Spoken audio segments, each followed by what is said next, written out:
Bismillahirrahmanirrahim. Assalamualaikum warahmatullahi wabarakatuh. Alhamdulillahi wa kafa. Wassalatu wassalamu ala Rasulillah Mustafa wa ala alihi wa sahbihi wa man ittafa. Ballagha risalata wa adda al-amanah wa nasaha al-ummah wa kashafa al-ghummah wa jahada fi sabilillahi haqqa jihadih. Majlis sholat subuh yang dimuliakan Allah Subhanahu wa taala. Marilah pertama sekali kita bersyukur kepada Allah Subhanahu wa taala atas nikmat kehidupan yang Allah berikan pada pagi hari ini kepada kita. Semoga dengan kenikmatan yang Allah berikan ini menjadikan kita memaksimalkan ibadah dalam hidup dan kehidupan kita. Salawat dan salam sama-sama saya sampaikan kepada Tuhan besar Muhammad sallallahu alaihi wasallam yang telah menjadi suri dan teladan kita dalam menjalani hidup dan kehidupan kita di dunia. Majelis salat subuh yang dimuliakan Allah Subhanahu wa taala, pada kesempatan yang lalu kita telah menyampaikan bahwa dalam kehidupan ini ada orang-orang yang dengan ikhlas menuju surga Allah. Ada orang-orang yang sangat dipaksakan untuk masuk ke dalam surga Allah, seperti yang kita ceritakan pada waktu yang lalu, orang kafir yang ditahan, kemudian mereka dengan ikhlas masuk ke dalam Islam, itu berarti mereka dipaksa untuk masuk ke dalam surga Allah Subhanahu wa taala. Kemudian juga ada orang yang terpaksa dan dipaksa, tetapi golongannya dari golongan orang-orang Islam. Itu kita-kita yang ketika Allah Subhanahu wa taala masih memberikan kesempatan hidup tapi masih menyia-nyiakan waktu tersebut. Majelis salat subuh yang dimuliakan Allah, suatu ketika ada seorang sahabat berjumpa dengan Rasulullah sallallahu alaihi wasallam.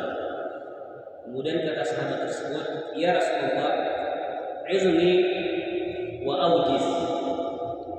Wahai Rasul, berikanlah nasihat kepadaku yang ringkas, yang mudah. Majelis salat subuh yang dimuliakan Allah, jadi pada masa Rasul itu dan sahabat kebiasaan nasihat menasihati. Padahal yang dinasihati itu adalah suatu hal yang kita katakanlah hal yang biasa, hal yang menyangkut hidup dan kehidupan, hal yang kalau kita pikir itu sepele. Kemudian kata Rasul, "Idza aqamta fi sholatika fasalli sholatan waddi'in." Kata Rasul, "Wahai sahabatku, jika engkau hendak melaksanakan sholat, mendirikan sholat, maka anggaplah sholat yang engkau lakukan itu merupakan sholat yang terakhir engkau lakukan. Fasalli sholatan waddi'in." Jadikanlah sholat tersebut sholat terakhir yang kita lakukan. Dalam hal ini Rasulullah ingin menjelaskan, ingin menyampaikan pesan kepada kita bahwa ibadah yang kita lakukan terkhusus sholat dalam pesan ini menjadikan sholat tersebut berkualitas. Ibadah tersebut berkualitas. Kalau pada pertemuan yang lalu kita mengatakan terpaksa karena keseharian, karena itu rutinitas, ya kita lakukan seadanya. Tapi pada saat ini Rasulullah mengatakan fasalli sholatan waddi'in. Sholatlah kamu seolah-olah sholat yang kamu lakukan hari ini atau waktu tersebut merupakan ibadah terakhir atau sholat terakhir yang kamu lakukan. Majelis sholat subuh yang dimuliakan Allah Subhanahu wa taala, ini adalah kualitas tentang sebuah ibadah yang ingin Rasul ajarkan kita. Kalau kita melihat ada seseorang yang melakukan perjalanan dari Takiman menuju Biren, perjalanan pertama dia memakan waktu sekitar 3 jam atau 4 jam. Kemudian seiring waktu perjalanan yang sering dia lakukan, maka jarak tempuh dia jalani 2 jam. Sampai saking akhirnya perjalanan yang dia jalankan, dia butuh waktu 1 jam setengah dari Takiman menuju Biren. Dalam perjalanan tersebut dia sudah tahu mana lubang, mana jalan yang berliku, berapa waktu yang dibutuhkan, berapa minyak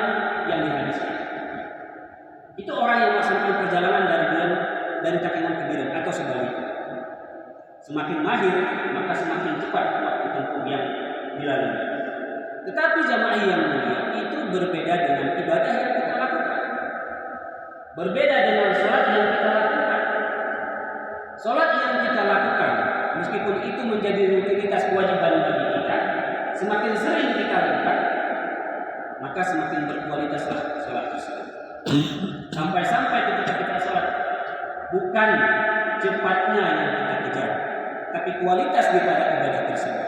Kualitas dari sholat tersebut yang kita lakukan. Katakanlah ketika kita sholat, kita memahami bacaan sholat kita. Seumur kita 30, 40, apakah kita telah tahu bacaan yang kita baca? Mulai dari niat, kemudian takbiratul ihram sampai dengan salam. Apakah kita telah tahu apa yang kita baca? Jangan sampai usia kita 30, 40, tapi sholat tersebut yang kita lakukan kita belum tahu maknanya.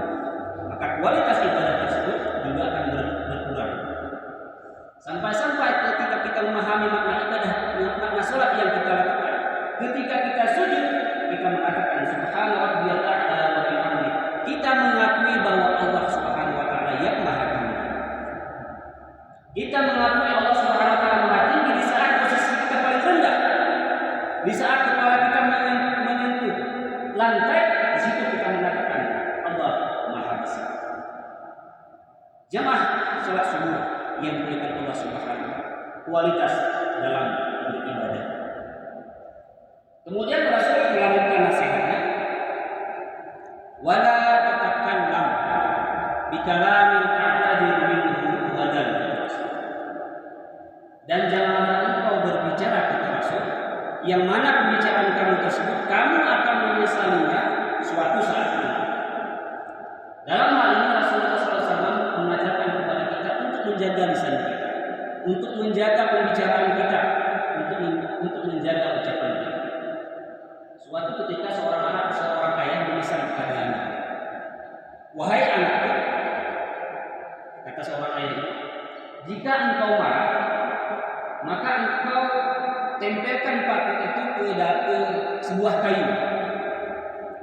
Jadi ayat ini meminta kepadanya, kala anak tersebut marah, maka ambil paku, tempelkan ke kayu yang ada, ketok pakai paku.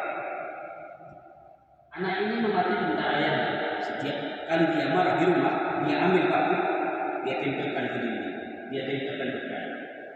Sehingga suatu ketika ayahnya melihat bahwa kayu tersebut atau dinding tersebut sudah banyak pakunya, sudah banyak paku yang tertancap. Ayah panggil lagi anaknya, wahai anakku kemarin, sekarang kamu telah tempelkan, ketika kemarin tempelkan paku-paku di dinding tersebut. Sekarang kamu cabut paku tersebut.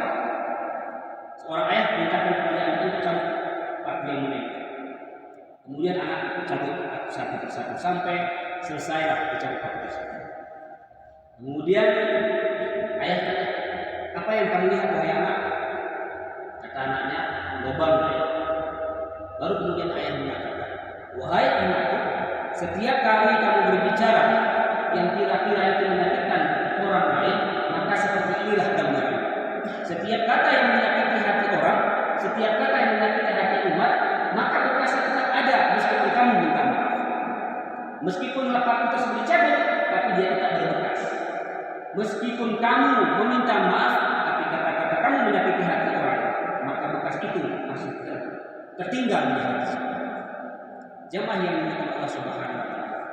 Maka pesan Rasulullah yang kita angkat, katakanlah ini ringan, tapi pada masa Rasulullah ini dianggap sebuah hal yang besar.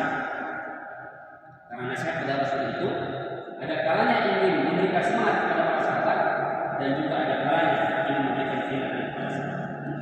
Intinya jamaah yang dimuliakan Allah Subhanahu wa taala, idza kunta fi salatika fashalli salatan wahidatan. Jika engkau melaksanakan salat, maka anggaplah salat tersebut salat terakhir yang kamu lakukan. Wa idza tatakallam wala tatakallam bi kalamin ta'tadir minhu badan. Janganlah engkau mengucapkan kata-kata atau berbicara yang engkau akan menyesalinya suatu saat. Semoga bermanfaat segala pegangan. Billahi taufiq wal hidayah. Assalamualaikum warahmatullahi wabarakatuh. Waalaikumsalam.